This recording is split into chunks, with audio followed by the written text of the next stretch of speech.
Et bonjour et bienvenue à tous pour cette nouvelle émission du 26 octobre. Donc la gare qu'il fallait découvrir, c'était la gare de Chambéry-Challes-les-Eaux. Alors pourquoi? Donc là c'était pas facile parce que franchement elle ressemble pas à une gare habituelle.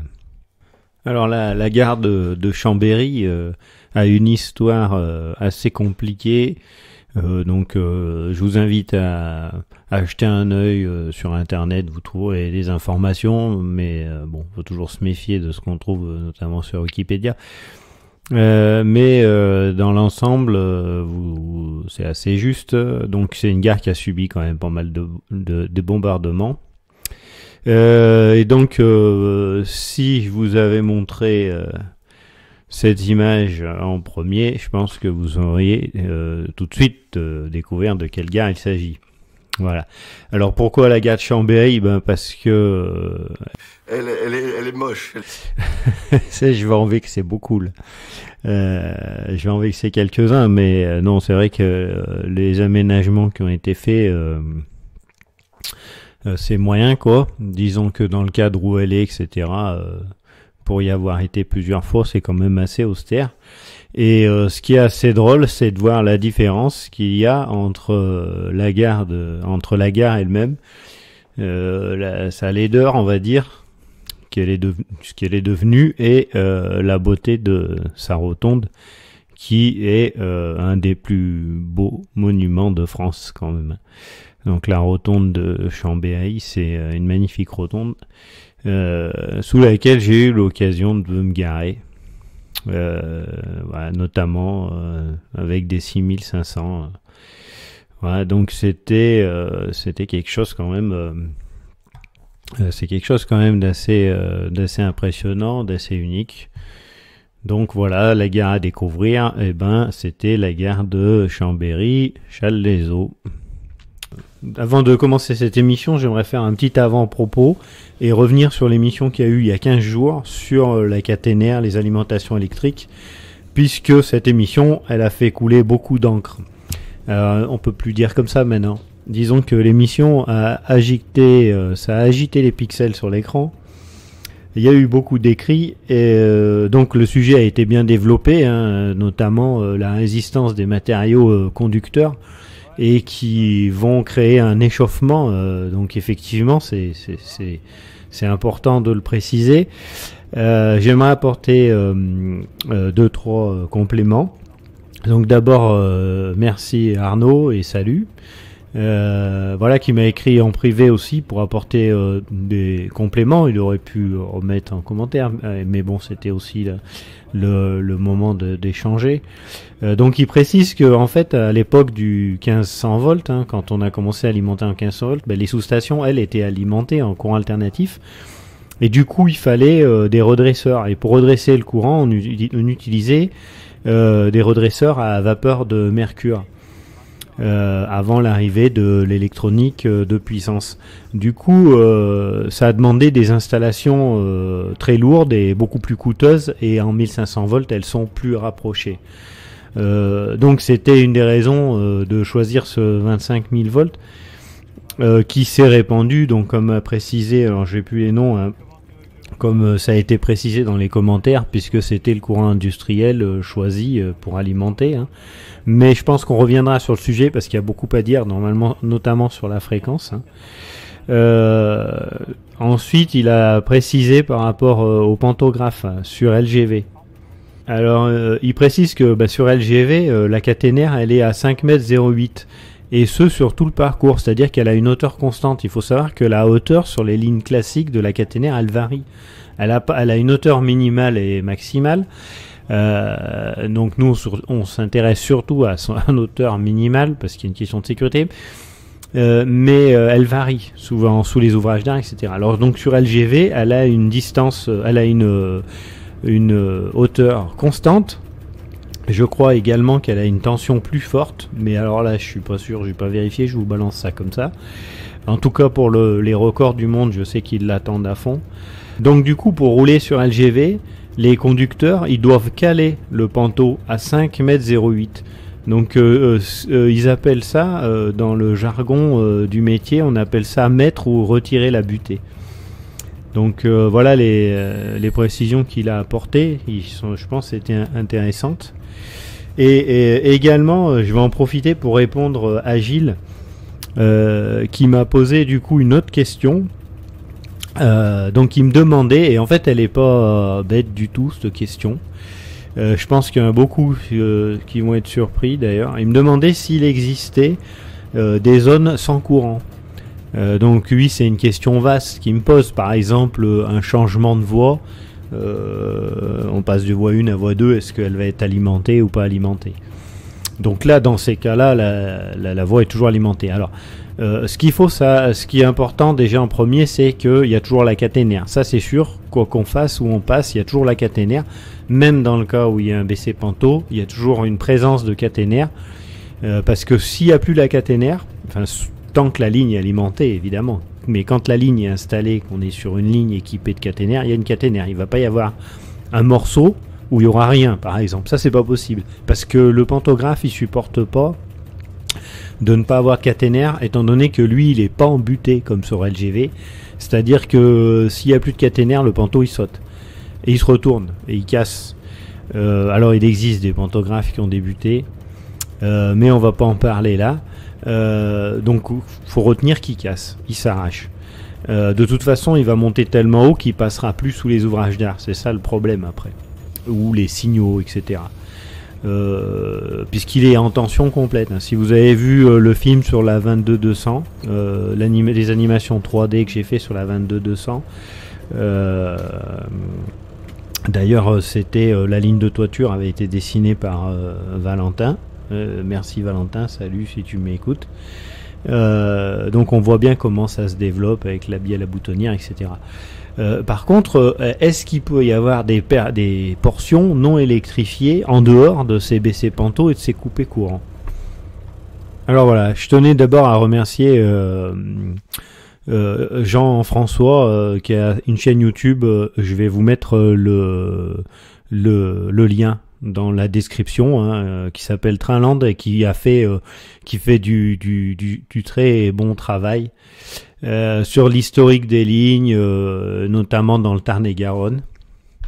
Donc je connais pas beaucoup de cas, mais celui-ci, ça en est un, où la caténaire elle est pas alimentée.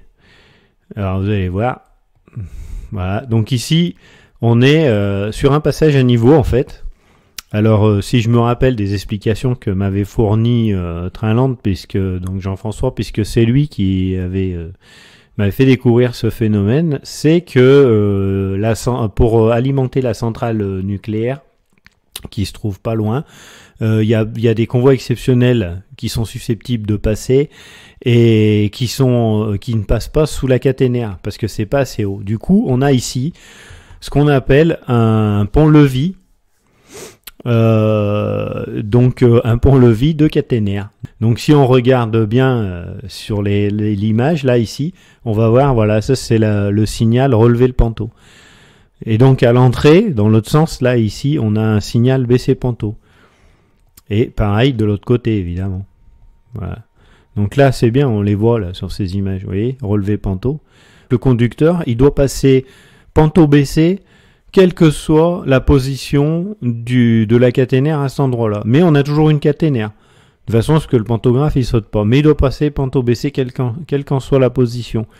Donc ici, c'est un peu donc comme un sectionnement. Donc on voit les isolateurs de section, comme je vous avais présenté la dernière fois ici. Là, il y a les isolateurs de section et il doit y avoir aussi des lames d'air. Bon voilà, faudrait le détailler. Vous voyez l'installation. Donc c'est assez complexe quand même, hein, le renvoi des fils, etc. Ça fait beaucoup de matériel en fait. Donc voilà un cas. Donc la question n'était pas bête parce qu'effectivement, il y a au moins un cas en France dans ce cas-là où la caténaire n'est pas alimentée en courant.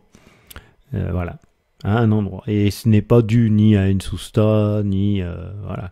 C'est vraiment un cas particulier. Voilà. Comme quoi, alors faut à la SNCF, enfin dans le chemin de fer, faut jamais penser que un cas particulier est une généralité. C'est une erreur qui arrive souvent. C'est-à-dire, quelqu'un qui est dans une région et qui a l'habitude de voir quelque chose, il va s'imaginer, je parle même pour un cheminot, hein, que c'est une généralité qui se passe dans toute la France, alors qu'en fait, il est en présence simplement d'un cas particulier. Et comme à l'époque, il y avait les compagnies, et que le chemin de fer est né de ces compagnies, on a plein de choses différentes. Bon, là, ça date pas l'époque des compagnies pour ce cas-là, mais dans d'autres circonstances, on a toujours des particularités, on en découvre sans arrêt. Voilà. Donc ça en est une.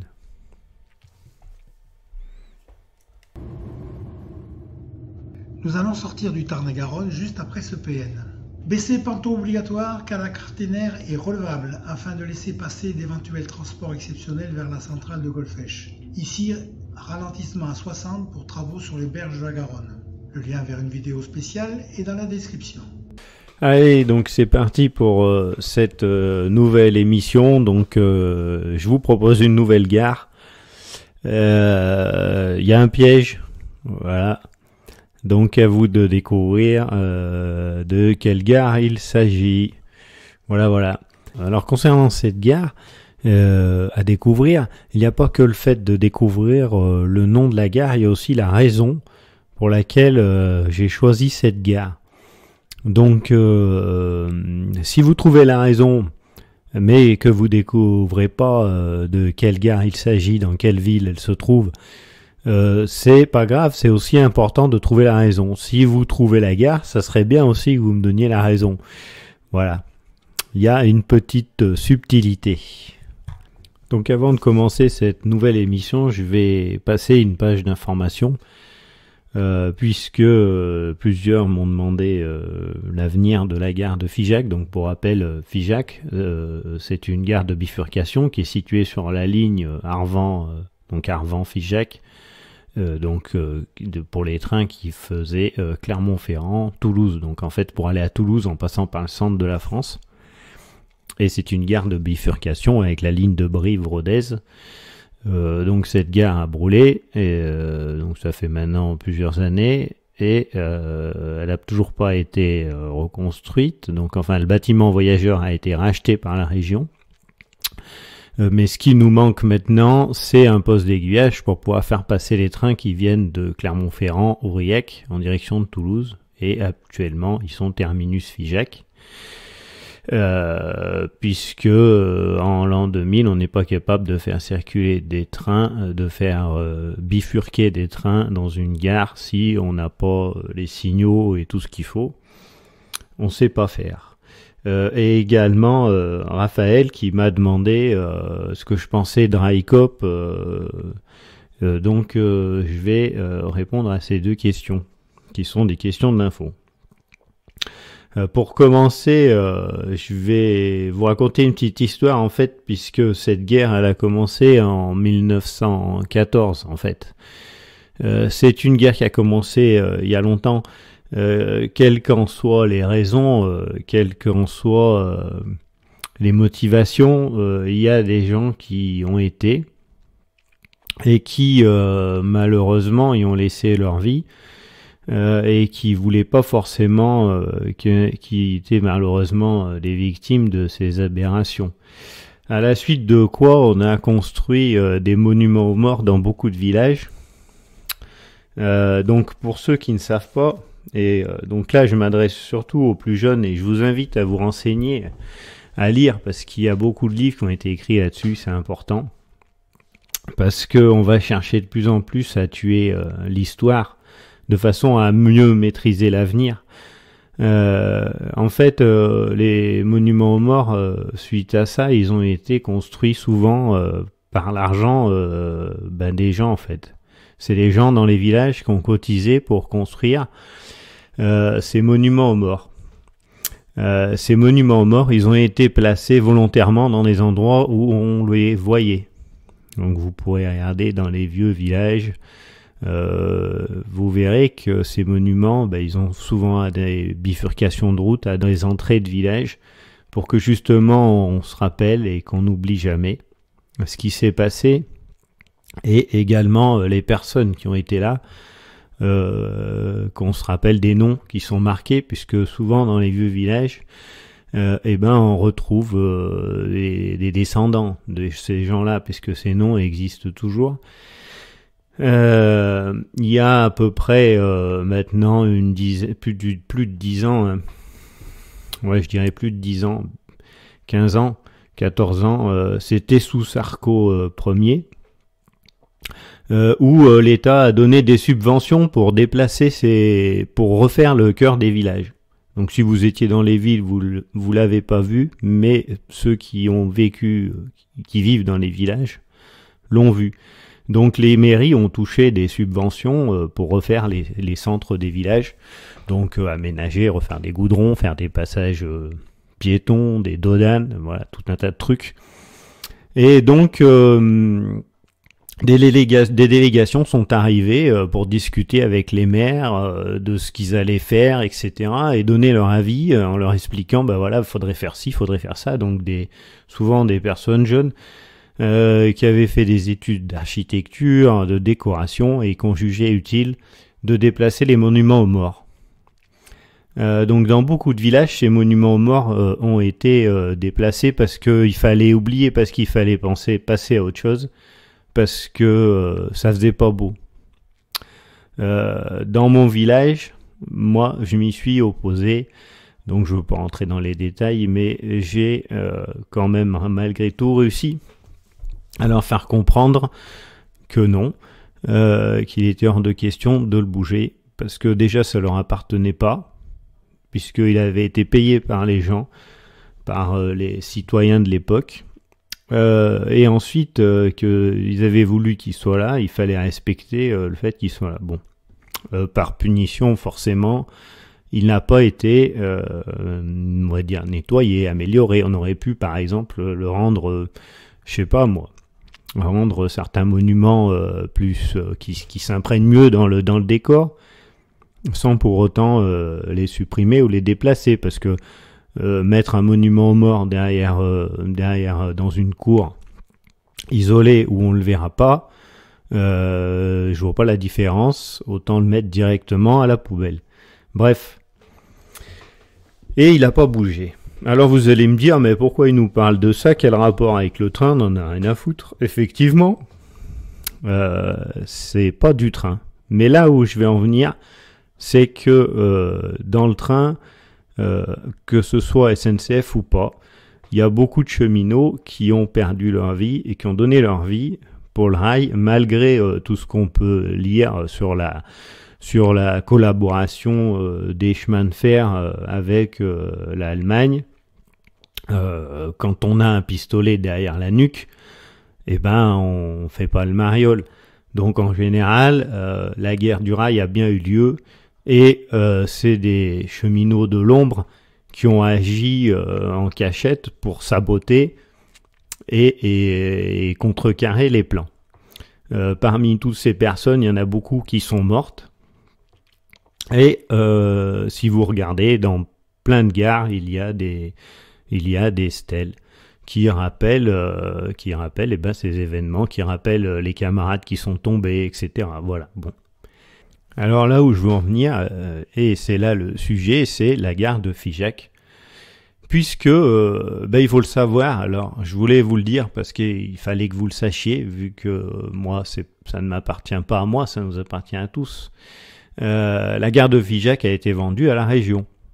Donc le bâtiment historique, ce beau bâtiment a été vendu à la région, et c'est une bonne chose parce qu'au moins il sera sauvé, parce que la SNCF voulait le détruire. Donc il faut savoir que un bâtiment ne représente rien en fait pour le train.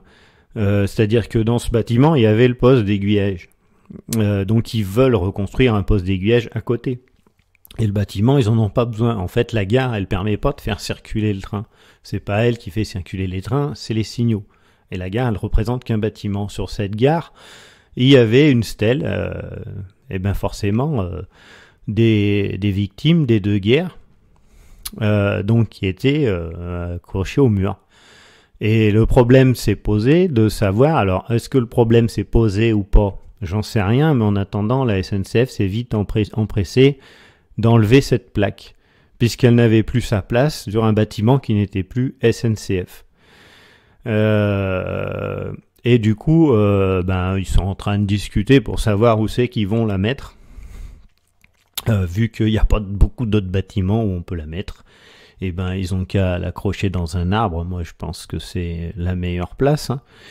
Maintenant, je me dis, est-ce que les gens qui ont laissé leur vie à cette époque et qui travaillaient dans cette gare, est-ce qu'ils n'avaient pas une attache avec des bâtiments pour lesquels ils ont sacrifié une partie de leur vie et de leur passion? Voilà.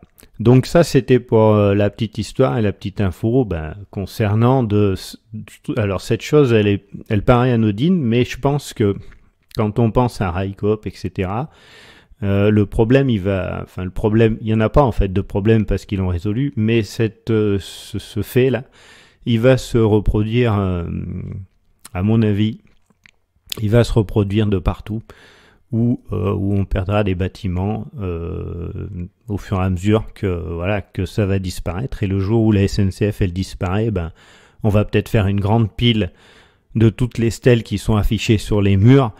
Et puis on ira les mettre avec les monuments morts qu'on aura planqués dans des cours obscurs loin du regard des gens, pour surtout pas se rappeler qu'il y a des gens dans ce pays qui croyaient en des choses qui aujourd'hui certaines personnes veulent détruire. Peut-être qu'ils ont simplement voulu cacher aux yeux des disparus leur ignominie. Roland d'Orgelès a écrit un poème à ce sujet. On oubliera, les voiles de deuil, comme des feuilles mortes tomberont. L'image du soldat disparu s'effacera lentement dans le cœur consolé de ceux qui l'aimaient tant. Et tous les morts mourront pour la deuxième fois. Dans son poème, il avait oublié, et les stèles commémoratives seront jetées aux oubliettes.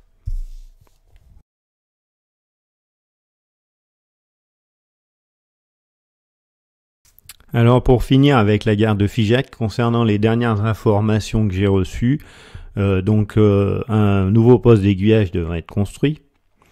Donc les plans, j'ai vu les plans, tout est arrêté. Donc en 2023, il devait voir le jour. Donc ce poste d'aiguillage doit être construit entièrement par une entreprise privée, c'est-à-dire que les SNCF, c'est la première fois que ça se fait en France, où aucun service, donc surtout je pensais au service électrique, ne rentrera. Donc c'est un poste informatisé qu'ils veulent faire avec des ordinateurs. À la suite de cette construction, il y aurait 1 an d'essai. Alors là, c'est un grand mystère.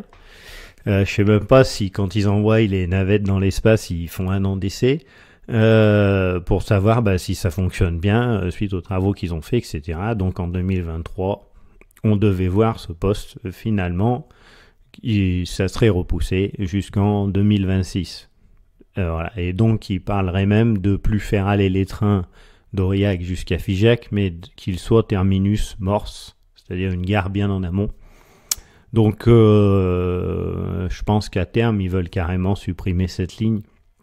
Donc il faut savoir que c'est quand même la seule liaison qui reste, la seule liaison centrale qui permet en fait de traverser la France, quoi.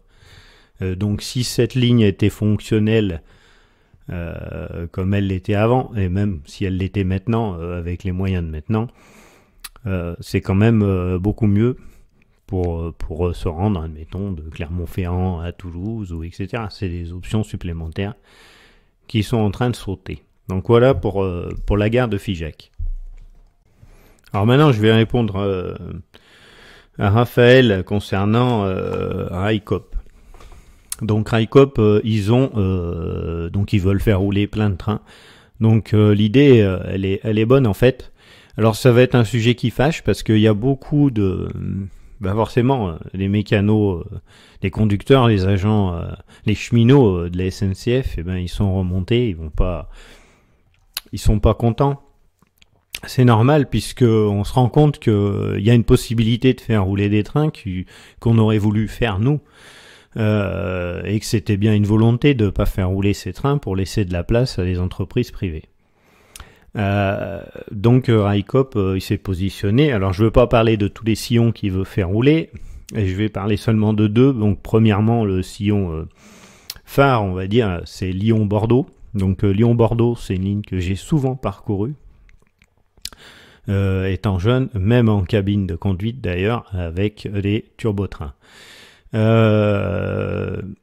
Alors donc, bon, ce que j'en pense déjà, c'est que au niveau du matériel, pour faire les Lyon-Bordeaux, on leur a refilé les 72 500, la SNCF leur a refilé les 72 500 comme si c'était un super cadeau. Et alors que les 72 500, c'est des engins qui ont eu beaucoup de problèmes de fiabilité. Donc je crains je crains le pire, et je veux pas m'étendre là-dessus, mais je crains le pire vis-à-vis de ce matériel. Alors après, peut-être que rapidement, ils vont pouvoir acheter du matériel plus perfectionné, etc. Ceci dit, à l'heure actuelle, ils n'arrivent pas à avoir les sillons. Donc en fait, la SNCF leur fournit que des bouts de sillons. Ils n'arrivent pas à avoir le sillon complet. Donc les sillons doivent être refondus normalement pour leur libérer des horaires. C'est-à-dire que les horaires de train vont être changés pour qu'ils puissent avoir des sillons qui correspondent à leurs attentes, quoi. Il va falloir se partager le domaine. Et apparemment, le gros problème, c'est que s'il y a, pour faire circuler les trains, il faut mettre des agents dans les postes, et ni la SNCF ni RAICOP ne veulent payer des agents pour faire circuler les trains. Donc notamment les gardes croisements, etc. Il va bien falloir voilà, on a économisé sur la masse salariale, on a réduit le personnel, et maintenant pour faire rouler les trains, qui ce soit les entreprises privées ou la SNCF, le problème va se poser qu'il va bien falloir ouvrir les gares à un moment donné. Donc maintenant, si on prend de l'autre côté, RAICOP a commencé à faire rouler, veut faire rouler des trains de marchandises. Donc notamment, il a pris des sillons entre Cap-de-Nac et Saint-Jory, le triage de Saint-Jory à Toulouse. Donc ça, c'est les horaires prévus pour le train. Donc, Cap-de-Nac, 9h46, Viviers. Alors je sais pas. Donc après Viviers, Cap-de-Nac, Cap-de-Nac, Saint-Jory, Saint-Jory, Cap-de-Nac. Donc c'est des horaires qu'ils ont pris. Sachant qu'il va circuler en même temps que les trains de voyageurs sur cette ligne. Donc il y a eu un essai qui a été fait là, récemment et qui n'a pas été concluant. Alors je sais pas, apparemment il y aurait eu aussi des soucis du côté de la SNCF sur des documents qui n'auraient pas été fournis à temps, etc. Et mais bon, le train, le fret a mis une demi-heure ou 3/4 d'heure aux voyageurs, plombé en retard. Voilà. Donc voilà par rapport à RAICOP. Donc moi, ce que je me dis, alors quelle est mon analyse? Je vais dire ce que j'ai déjà écrit à plusieurs endroits pour que la chose elle soit claire sur ce que je pense une fois pour toutes. Le train, il a été inventé que pour une seule chose, pour transporter des masses importantes sur de grandes distances et à une vitesse relativement élevée par rapport au reste. C'est-à-dire que le train, il n'a aucune concurrence en termes de vitesse et de tonnage transporté. On peut faire des trains de 700 mètres de long avec 3000 tonnes et les faire rouler à 100 km/h. On peut faire rouler des trains avec 400 tonnes de marchandises à 140 km/h. Par contre, il faut lui donner les moyens. Mais c'est ça son intérêt, son invention, elle a été pour ça. Quand on s'est rendu compte que le train ça marchait, on l'a développé, on a transporté des marchandises. Ça a permis de développer des départements qui étaient coupés du reste et donc d'échanger les marchandises en fait. Et ainsi, les gens ont pu se développer. Il y a eu un développement grâce à ça. Quand on a commencé à faire de l'argent, quand ça a commencé à rouler, c'est là qu'on s'est dit, et pourquoi on ne transporterait pas aussi des gens? Mais le train n'a pas été inventé au départ pour transporter des gens. C'est pour ça qu'on avait des trains, marchandises, voyageurs. C'est-à-dire qu'on transportait les deux. Alors certes, techniquement, c'est un choix qui peut se discuter, mais par exemple, ce serait possible dans certains cas. Bon, j'en avais déjà parlé.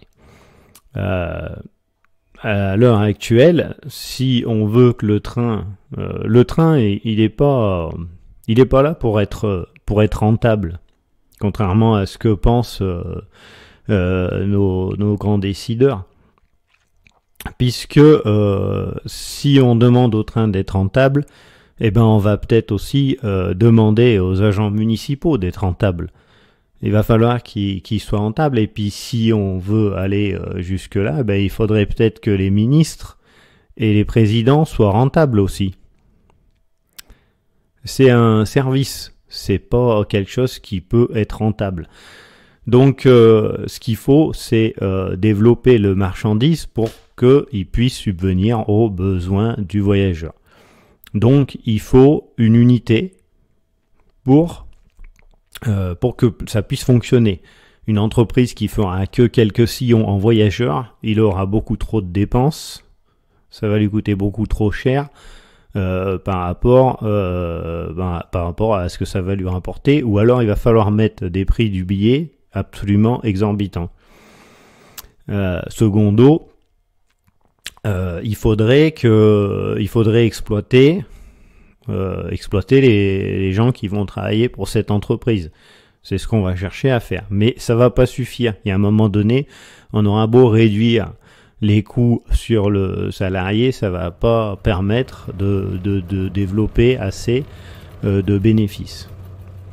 Donc quand on s'en est rendu compte il y a très longtemps, quand les compagnies ont commencé à échouer et qu'on a créé la SNCF. C'est justement parce qu'on s'est rendu compte qu'il fallait une unicité pour pouvoir développer quelque chose qui donne un produit, pas forcément rentable, mais qui donne un produit qui amène à un équilibre et qui puisse servir au peuple.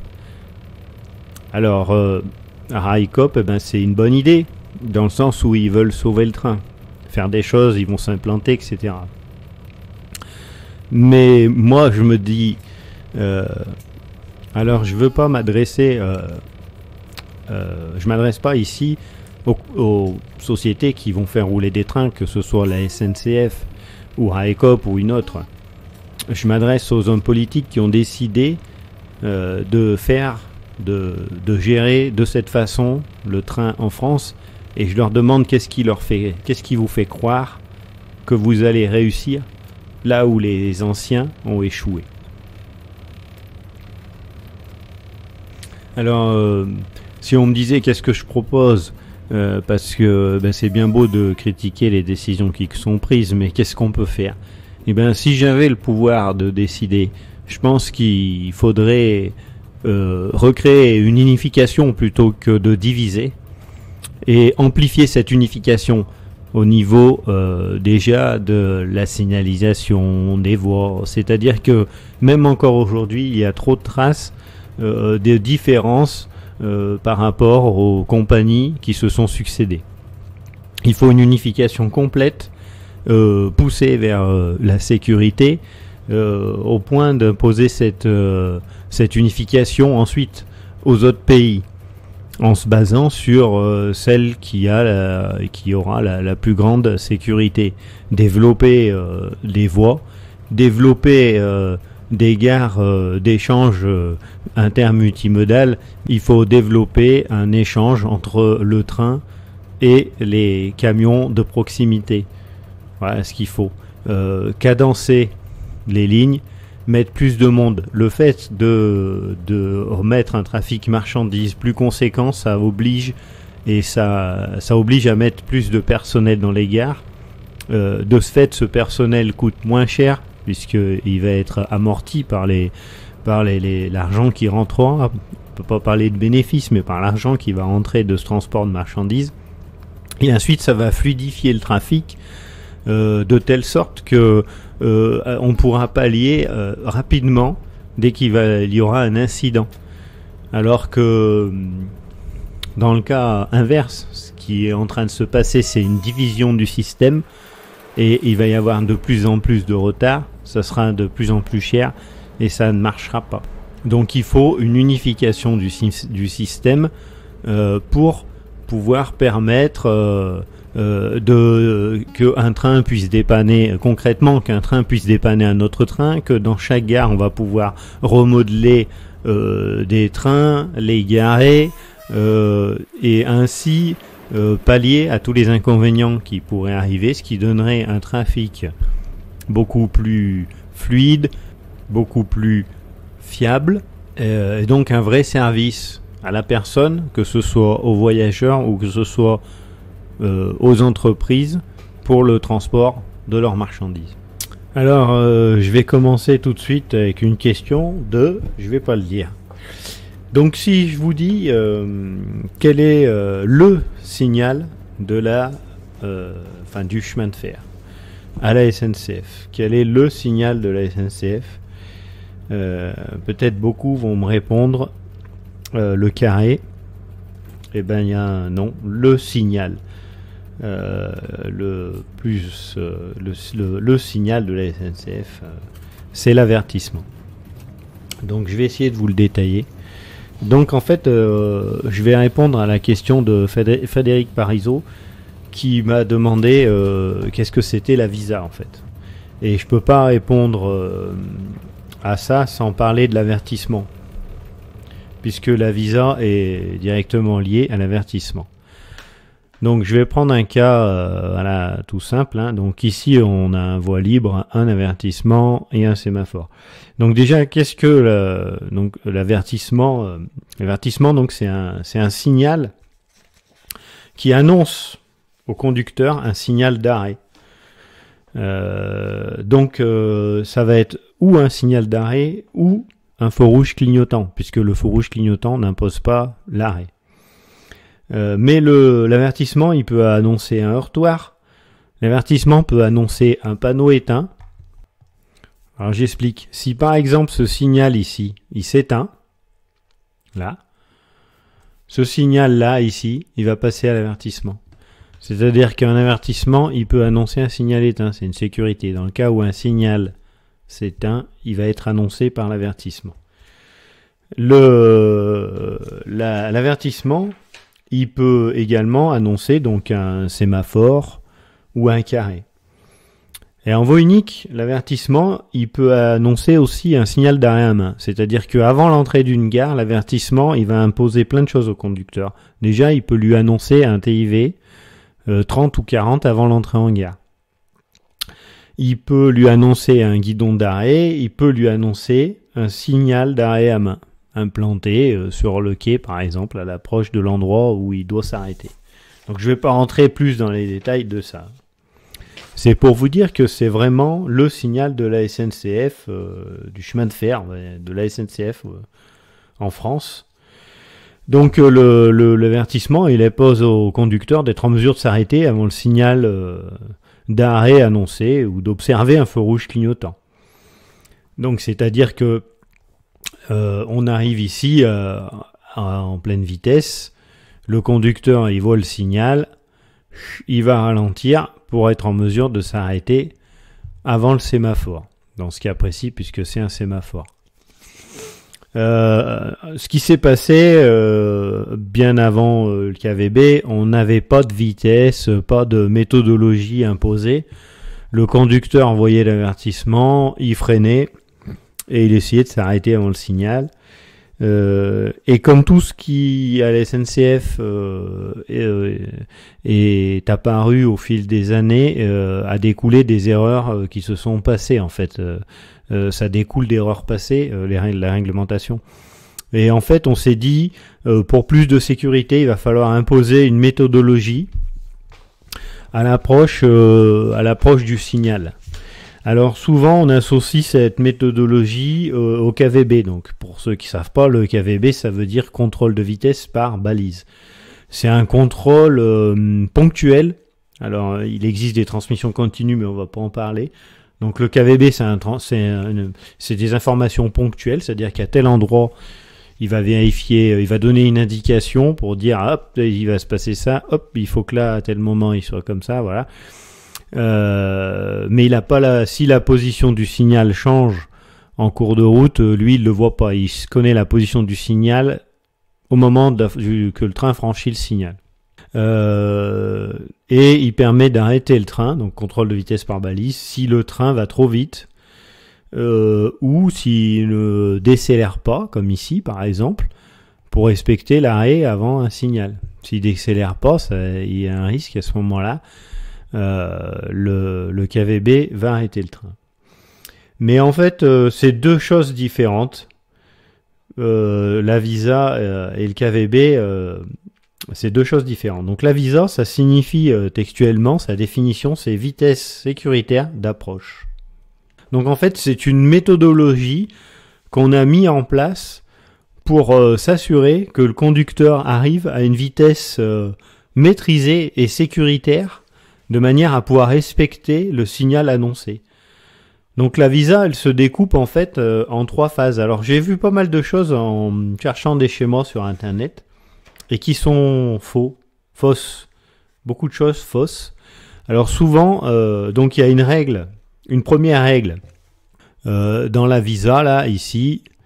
Donc 200 mètres avant le signal, le conducteur, il doit être à moins de 30 km/h. Alors souvent, on dit, ce que j'ai vu comme grosse erreur, c'est j'ai vu, c'est la VISA. La VISA, c'est 200 mètres avant le signal, être à 30 km/h. Alors déjà, ça, c'est faux. C'est pas du tout ça, la VISA. La VISA, elle commence bien en amont de ça. Ça, c'est qu'une phase dans la VISA. Donc, je tenais déjà à le dire. Donc, la VISA, elle commence dès que le conducteur aperçoit le signal. Donc, le conducteur, quand il roule, il doit regarder le plus loin possible, en fait, la signalisation. Quand le conducteur aperçoit un signal, il doit identifier est-ce que ce signal, il me concerne ou pas. C'est la première des choses. Donc, il ne quitte plus le signal des yeux dès qu'il le voit, et jusqu'à son franchissement. Donc, il s'occupe plus de son pupitre, plus rien, parce que j'ai aussi vu des conneries là-dessus. Et il ne quitte pas le signal des yeux jusqu'au franchissement du signal, jusqu'à ce qu'il l'ait franchi. Parce que le signal, il pourrait, suite à un problème ou autre, changer d'apparence au moment juste avant le franchissement.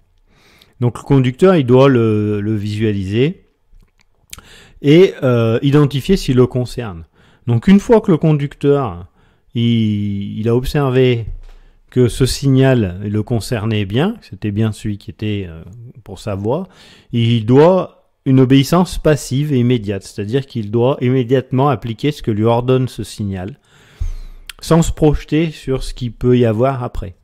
C'est-à-dire, il peut très bien se dire « Ouais, mais c'est bon, j'ai le temps parce que plus loin... » Eh ben non, il doit exécuter l'ordre que lui impose ce signal. Ouais, donc la VISA, elle se décompose en 3 phases. Donc la première phase, elle commence avant l'avertissement. C'est-à-dire quand le conducteur arrive ici, déjà il sait qu'il y a un risque, donc à partir de ce moment-là, il va falloir qu'il se réveille, c'est-à-dire qu'il faut qu'il soit attentif. Si par exemple on est un peu avachi dans son siège, et ben on se relève, on se redresse. On va prendre une attitude différente qui va faire qu'on n'oublie pas, on visualise ce signal en premier. Donc ça c'est la phase 1. Ensuite, avant d'arriver donc à ce signal, le conducteur, donc 500 mètres, 300 mètres avant l'avertissement, il doit couper la traction. En réalité, dès qu'on va avoir l'avertissement, on coupe la traction. Sauf évidemment, on est en rampe, et voilà, mais c'est des cas particuliers. On part d'un cas basique. Le conducteur arrive avec son train, il est lancé à pleine vitesse. 500 mètres avant l'avertissement, il coupe la traction. C'est une obligation. Ensuite, 100-150 mètres avant l'avertissement, le conducteur il commence par prendre l'AVA, donc la veille automatique, au pied, si jamais il la tenait à la main. Donc la veille automatique, c'est, je rappelle pour ceux qui ne savent pas, c'est la VACMA, ou ce qu'on appelait dans le temps l'homme mort, hein, qui permet d'arrêter le train au cas où le conducteur il fait un malaise. Donc on a des appuis manuels à la main et des appuis au pied.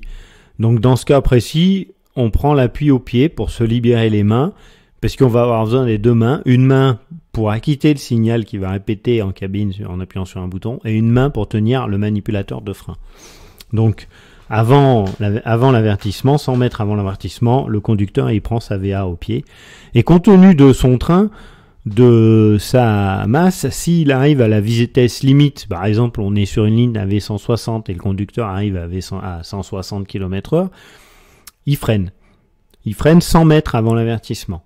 Si le conducteur a un train V160, il est sur une ligne donc autorisée à V160, mais qu'il arrive à 90 km/h, eh ben, il n'est pas obligé de freiner tout de suite. Il peut reporter son freinage après l'avertissement.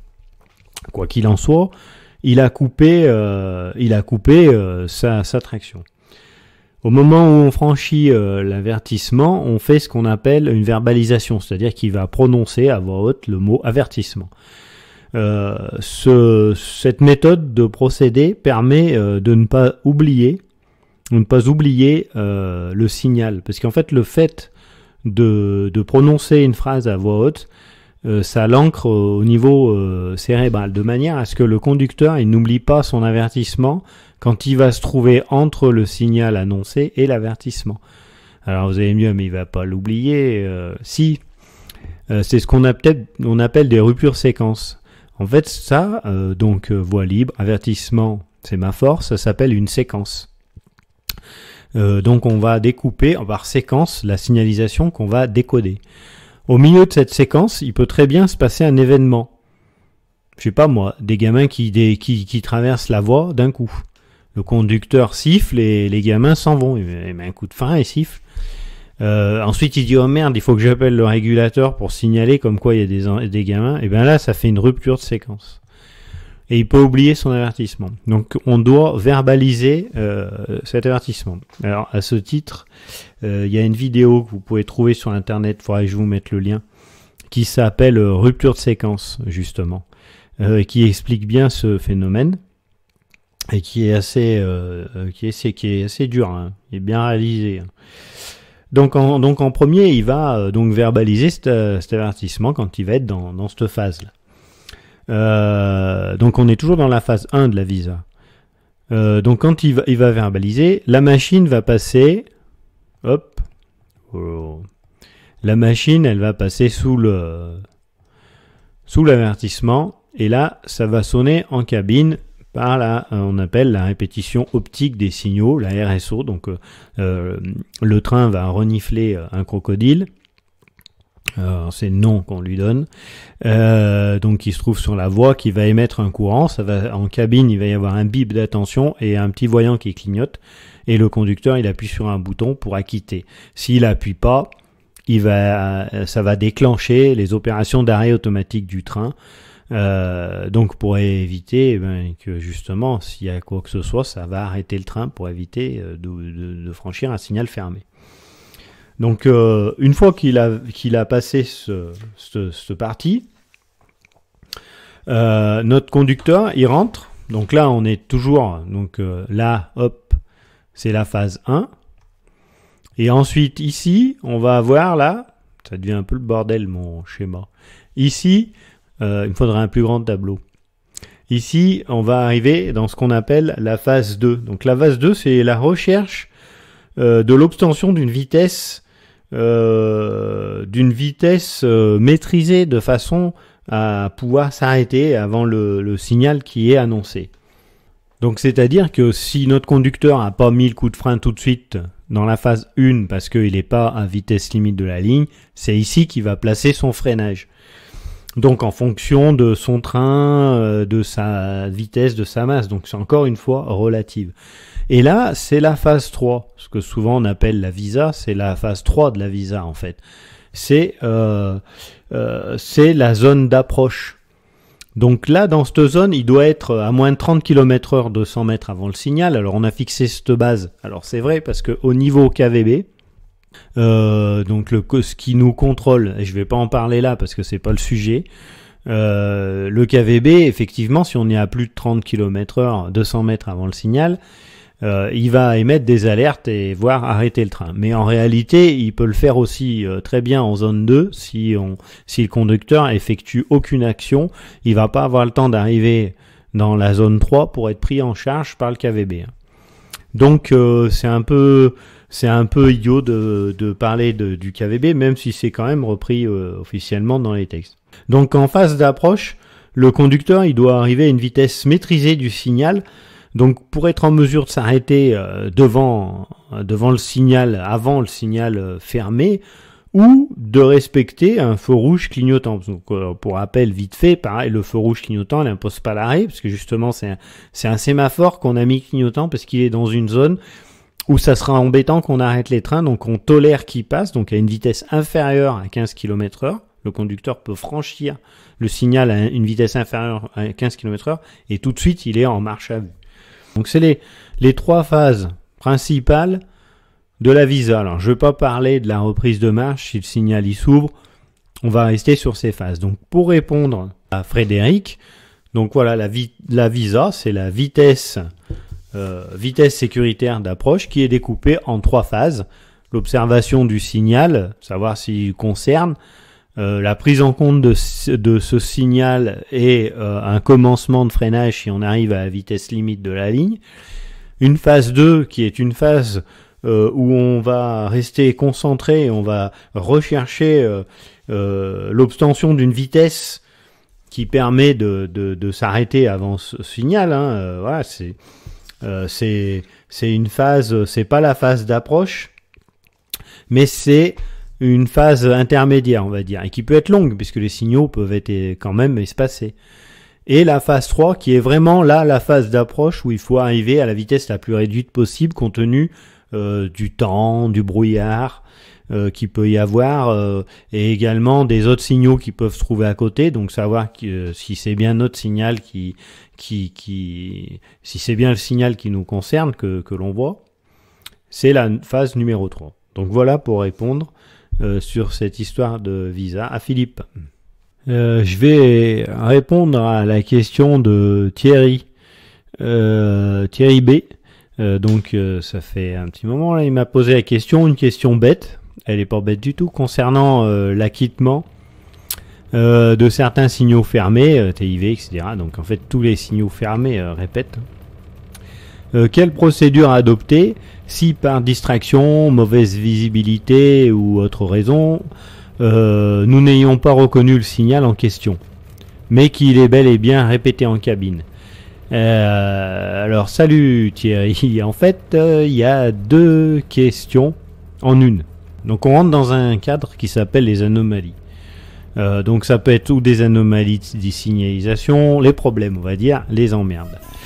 Donc il y a deux cas. D'abord, est-ce qu'on a vu le signal mais qu'on n'a pas reconnu ce qu'il présentait?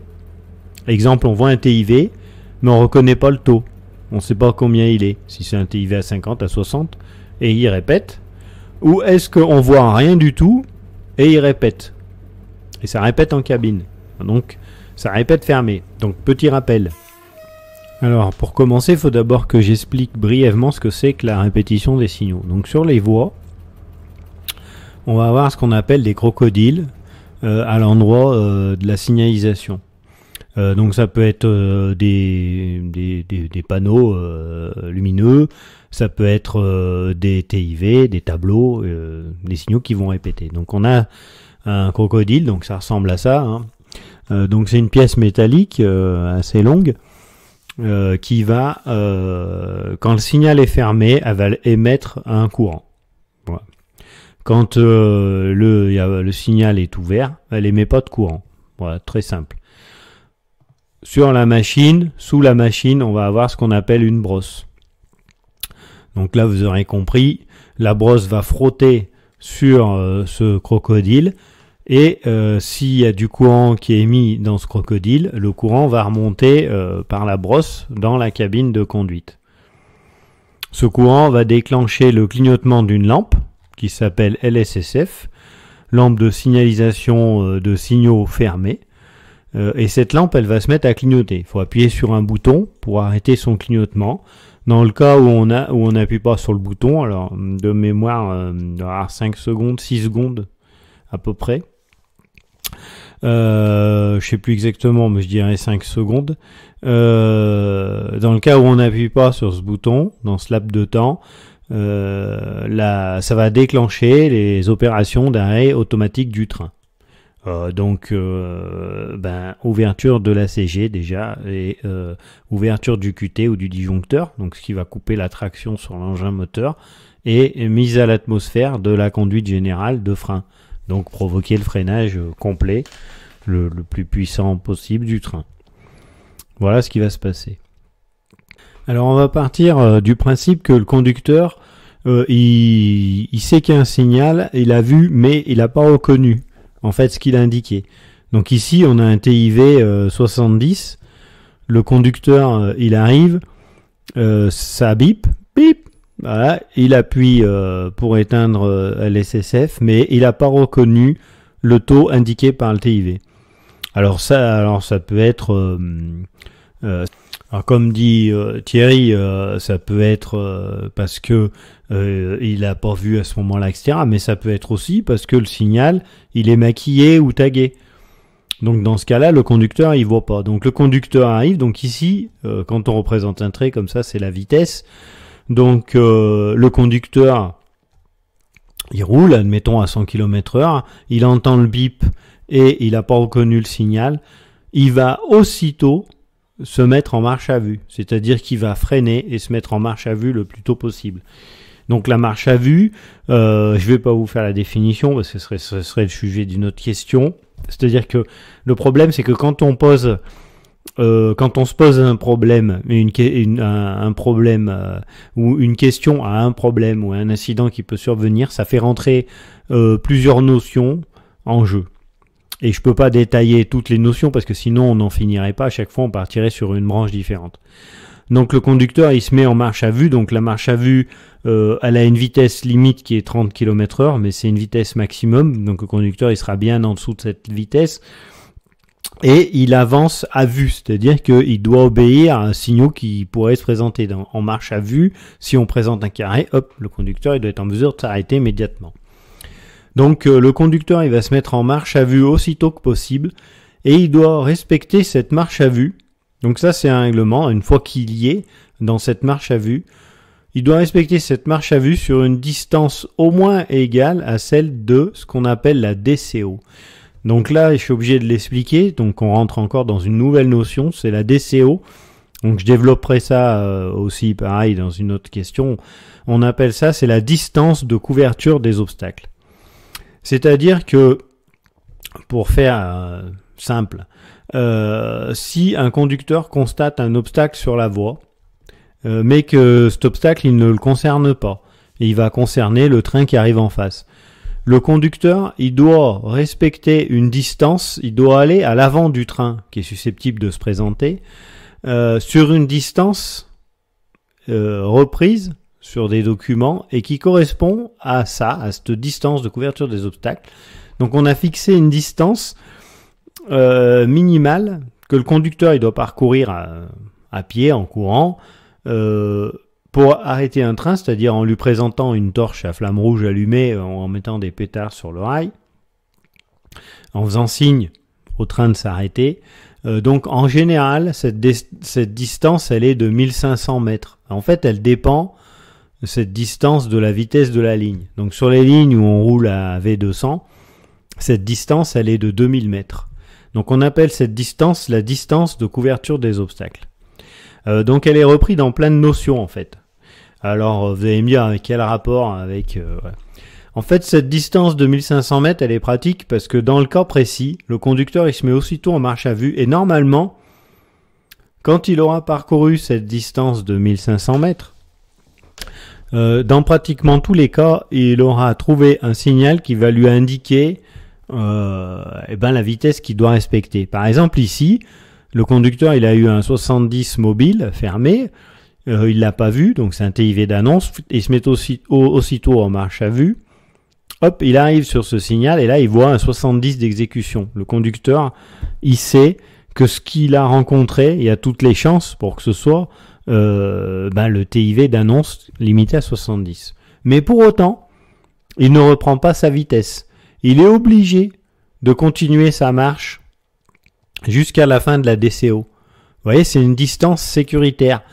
Imaginons que ici le conducteur il voit, admettons, un TIV. Bon, je dis n'importe quoi, c'est pas possible, mais un TIV 80.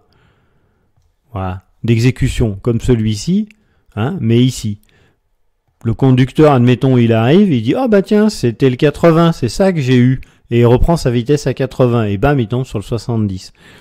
Donc on est sûr que en respectant cette vitesse limite sur les 1500 mètres de la DCO, il ne rentrera jamais dans ce cas présent. Voilà. Donc comme ça lui évite. C'est-à-dire que là, hop, il va voir le 80, mais il continue sa vitesse en marche à vue. Ah, c'est le 70. Ah bah non, c'est le 70. Voilà. Jusqu'à ce qu'il ait déterminé sa vitesse. Si au-delà de cette distance de 1500 mètres, le conducteur n'a pas pu déterminer sa vitesse, parce qu'il n'a rien vu d'autre. Il n'a pas vu de signal d'exécution qui correspondait à l'annonce qu'il a eue. Dans tous les, à ce moment-là, le conducteur, il va continuer sa marche à vue. Il va continuer à rouler, donc tout doucement, marche à vue, jusqu'à ce qu'il ait l'assurance. Donc c'est lui qui va prendre cette responsabilité en fonction de ses connaissances et de ses documents. Donc c'est assez complexe en fait, hein. Je ne vais pas rentrer dans le détail. À ce moment-là, c'est lui qui va prendre la décision une fois qu'il aura pu déterminer sa vitesse. Voilà. Donc la vitesse, elle peut être déterminée parce qu'il va rentrer dans une nouvelle zone, etc. Donc voilà ce qu'on va lui demander de faire. Alors maintenant, je vais prendre un autre cas. Donc je vais prendre un autre cas toujours pour répondre à Thierry. Donc dans ce cas-là, le conducteur, il va entendre le bip d'attention, il va avoir une répétition d'un signal fermé, mais il n'a pas vu le signal. C'est-à-dire que c'est pas qu'il n'a pas identifié le taux, il l'a pas vu du tout. Pour lui, il n'a pas vu de signal. On dirait un bateau, mon train. Bon, c'est pas tellement mieux derrière une voiture. Bon, bref, donc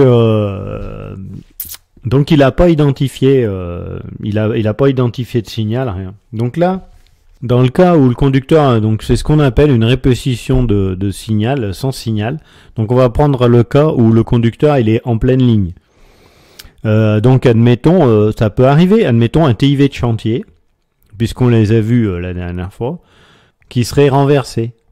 Il est au sol le TIV, hop, un TIV d'annonce à 30 km/h. Le conducteur le voit pas, et là ça répète en cabine. Donc là il va s'arrêter d'urgence. Voilà, ça c'est le premier truc, il va freiner. Donc ce coup-ci c'est l'arrêt complet, on s'arrête d'urgence. Pourquoi ? Parce que on a un signal dont qu'on n'a pas vu, il y avait rien, et il y a une répétition, ça veut dire qu'il y a quelque chose de grave. Donc le conducteur, dans ce cas-là, donc on est en pleine voie, hein, il va s'arrêter d'urgence, et ensuite il va repartir, mais en marche à vue, comme tout à l'heure, sur au moins, encore une fois, ce qu'on appelle la DCO. Donc il va s'arrêter et repartir sur au moins la distance de la DCO. Puisqu'on est sûr que sur cette distance, la DCO, elle est toujours, la distance de couverture des obstacles est toujours supérieure à la distance qu'il y a entre un signal d'annonce, comme ici, et le signal d'exécution, admettons si c'est un TIV de chantier. Donc le conducteur, il va repartir doucement et il va voir à ce moment-là ce signal d'exécution. Donc dans tous les cas, il ne pourra pas le rater. Il sera sûr de ne pas franchir cette zone de chantier à une vitesse supérieure à la vitesse qui était prévue. Mais en plus de ça, quand le conducteur, comme il ne sait pas quel signal c'est qui n'a pas répété, quand il va arriver à ce 30 là, il ne va pas reprendre sa marche normale à 30 km/h. Il va continuer parce qu'il va respecter ce qu'on appelle la règle de l'arrêt accidentel. C'est-à-dire que pour reprendre sa marche normale, en plus de cette histoire de TIV, il va falloir que le conducteur il ait l'assurance que le canton qui se trouve devant lui, il est libre. Donc il ne pourra pas reprendre sa marche normale tant qu'il n'aura pas franchi un signal, comme ici, de cantonnement. lui assurant que le canton devant est libre. C'est-à-dire que s'il reprend sa marche, admettons, à fond la caisse, et qu'ici il se retrouve avec un feu rouge, parce que le signal qui était ici, c'était pas un TIV couché, mais un avertissement, qui aurait été cassé, effacé, j'en sais rien, il va taper dedans. Et il pourra pas s'arrêter avant. Parce qu'ici, vu que c'est un feu rouge, ça pourrait être une queue de train. Donc dans ce cas-là, notre conducteur, il reprend pas sa vitesse. Il continue, toujours en respectant la DCO. Il va attendre d'avoir franchi ce signal. Et quand il aura parcouru la distance de la couverture des obstacles, ici, il pourra reprendre sa marche normale. Donc en gros, il va lui falloir 2 conditions. La première condition, c'est qu'il est obligé de rester en marche à vue sur la distance de couverture des obstacles. Donc là, pour résumer, pour simplifier, je dis 1500 mètres, mais on parle jamais de distance, on parle de distance de couverture des obstacles, puisqu'elle est propre à chaque ligne. Mais c'est pour que vous compreniez. Donc, il est obligé de respecter cette distance, donc ici, qui est celle-là, c'est-à-dire de son point d'arrêt jusqu'à 1500 mètres, il sera obligé de le faire. Ça, c'est un minimum. Et en plus de ça, il va falloir qu'il trouve un signal de cantonnement ouvert. Donc, c'est-à-dire que si ce signal de cantonnement, ici, il est pas là, mais qu'il est, par exemple, ici, voilà, et ben, il va continuer sa marche à vue jusqu'à ce signal. À partir de ce signal-là, qui sera vert, il pourra reprendre sa marche normale. Donc si le conducteur, il n'a pas rencontré de signal, admettons il roule, il rencontre pas de signal. Donc ça peut arriver, par exemple, s'il a une répétition de signal sur un canton de voie banalisée et où les espacements sont très grands et donc il peut pas rencontrer de signal de signal voie libre lui indiquant que le canton est libre, il va continuer sa marche à vue sur une distance de 3000 mètres minimum. Voilà. Donc il faudra qu'il fasse les 1500 mètres de la DCO au minimum et ensuite ajouter à ces 1500 mètres encore 1500 mètres jusqu'à ce qu'il ait découvert un signal lui indiquant que le canton devant lui est libre. Dans le cas où, passé ces 3000 mètres, il n'a pas rencontré de signal lui indiquant que le canton devant lui est libre, il pourra reprendre sa marche normale, parce qu'à ce moment-là, ça voudrait dire qu'il est par exemple sur une voie unique de bloc manuel où il n'y a pas de signal entre les deux gares. Donc à ce moment-là, il peut reprendre sa marche normale. Donc ça, c'est la règle de base, donc qui est un peu compliqué. Donc voilà pour répondre à la question de Thierry qui fait partie de... Donc là, on rentre dans le domaine des anomalies et comme vous voyez, ça devient un peu compliqué. C'est des notions qu'il faut bien apprendre petit à petit. C'est pour ça qu'on voit pas ça tout de suite parce qu'il faut bien comprendre le fonctionnement normal pour arriver à comprendre comment gérer ces anomalies et la complexité du système en fait. Voilà. Donc cette émission du 26 octobre est maintenant terminée. Il reste encore des questions, il y en a tout le temps qui tombent. Mais bon, je peux pas répondre à tout à moins de bâcler, donc je préfère faire plusieurs petites émissions. Voilà, il y aura peut-être pas d'émission la prochaine fois parce que il faut que je mette en ligne le dernier épisode sur la vapeur. Donc je vous remercie pour tous vos messages, votre participation. Si vous avez trouvé de quelle gare il s'agit, n'hésitez pas à m'en faire part. Et je vous dis à la prochaine fois.